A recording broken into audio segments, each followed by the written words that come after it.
Very important news update. The wind is howling extremely hard outside. And I'm not even joking. This is bad stuff. So this is just an important news flash of the weather news.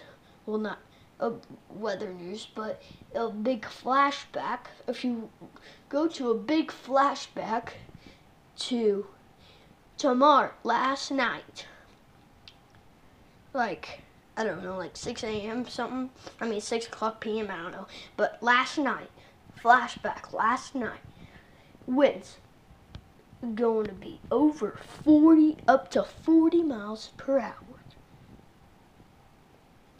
in the morning. Right now, it's almost 6 a.m. It's 5:57 a.m. in the morning, and it's howling. It's windy.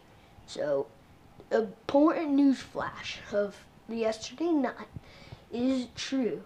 Tonight, this morning, we might be seeing some bad wind. So this is an important news flash of the wind. So I thank you very much for watching, and I'll see you later. Bye, guys.